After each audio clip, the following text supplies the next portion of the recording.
And good morning, I'm Tracy Sinclair, jumping on to give you an update on some developing news that we've been tracking throughout the morning. There was a large police presence earlier today near Mountain View Drive and Commercial Drive, this basically near Clark Middle School. Joining me live is Wil Courtney. Wil has been out there for most of the morning. And Wil, what do you know? We heard reports that there were gunshots. We know that the school has been closed for the day. Any information that you can provide us on the details, since you've been out there for most of the morning? Yeah, so we came out here because we got reports of a large police presence. When I came out here about 8:30, that's what we saw. I mean, a lot of police. Where we're standing right now is outside of Clark Middle School. This parking lot just moments ago was filled with police cars, filled with, I believe, a Bearcat, with a crime lab. I mean, there was a lot of police out here.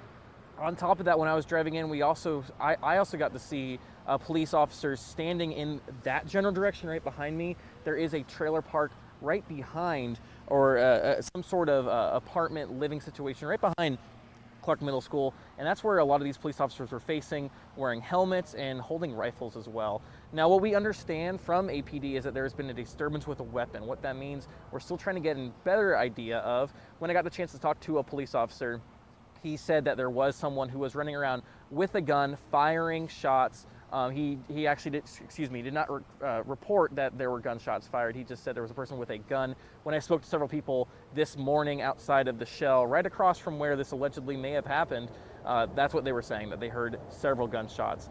Many were telling me that they heard many gunshots. One told me upwards of 16.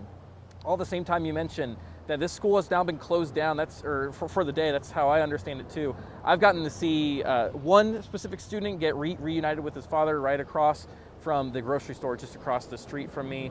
So that's currently, as we kind of understand things. We're trying to, again, get a better idea of what exactly happened.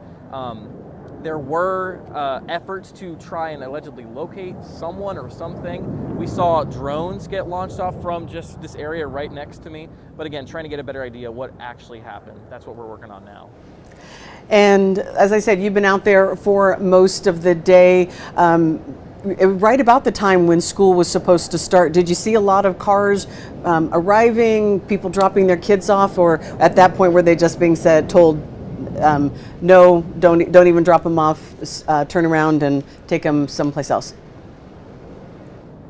Yeah, I actually spoke to several of them because there were several who were trying to get their kids, right? The one father who was reunited with their student, they actually tried to come into this section, but again, dozens of police cars. They were actually barricaded. The entrances of not only the Clark Middle School, but also the apartment complexes behind us as well, barricaded by police with a heavy presence, again, with assault rifles, with helmets. So there were attempts to get in. They were pushed away. So that's how we understand things now. Well, Wil, thank you so much. And as I said, you've been out there for much of the morning. We're going to keep tracking this story as we move through the day. We've got another crew on there as Wil turns his attention to a separate story. And he will, of course, be live at noon on our newscast, which you can find on Channel 2 and Channel 5. So join us there for the very latest.